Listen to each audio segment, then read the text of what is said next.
Are more than style and grace. In the business world, they are cost-effective because they not only increase the morale of the company, they can play a major role in generating profit. And the person to help us through the corporate maze of manners is author Letitia Baldrige, who is internationally recognized for her expertise in etiquette. Thank you so much for coming in. It's great to be here. And, of course, we are going to talk about if I can lift this up. I measured it, and it's almost 2 inches thick. It's a hernia book. This is Letitia Baldrige's complete guide to executive manners. And actually, I think there are some things that everyone could apply in their lives, whether they're executives or aspiring executives or just everyday people.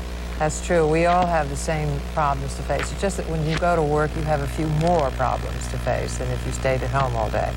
We all have the same question of getting along with each other.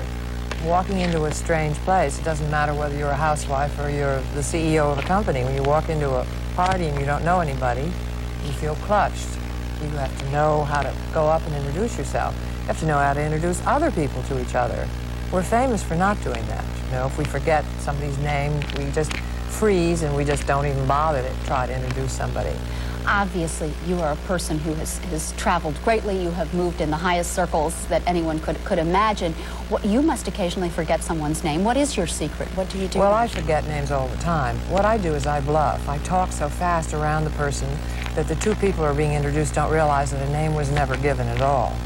I say, well, this guy was the top tennis player in the whole Eastern Seaboard, at least we all thought he was. He was a great salesman, the most charming storyteller. By the time I finish all this build-up, they don't even know that they haven't been given a name. But frankly, what you can do is just say, own up to it.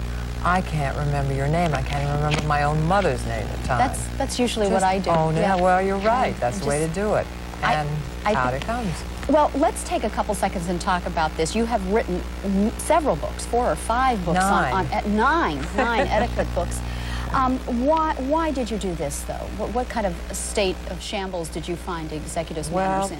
I put in a small section in the Amy Vanderbilt Book of Etiquette, which I totally redid in 1978. Put in a small section on business manners, and that was the section that caused the most interest. It was reprinted in airline, in-flight publications, house organs. So I realized that there was an interest there, and I found out that there's an enormous market there for information, need for information, of young executives who are going to work, who are beautifully trained, educated, technologically astute, but they don't know how to relate to each other in a human sense. We just have a few seconds left. Tell me a couple of the 25 hallmarks of a polished executive. Well, for one thing, good telephone manners. For another thing, knowing how to introduce each other beautifully. J&B Scott sends me around the country to train people on entertaining and certainly understanding RSVPs, knowing how to accept invitations and show when you've accepted a dinner instead of having an empty seat. Knowing how to understand older senior people and give them the respect that they should be shown, which means that you don't first name the president of the company when you hardly even met him. Well, you wait until he tells you when to call him by his first name. Well, Letitia Baldrige, you're certainly someone we can all respect your opinion. Thank you so much for coming in. And again, the book is The Complete Guide to Executive Manners. And don't forget to brush up on your table manners because Chef Nunzio is up next, and he's cooking up a delicious lunch recipe.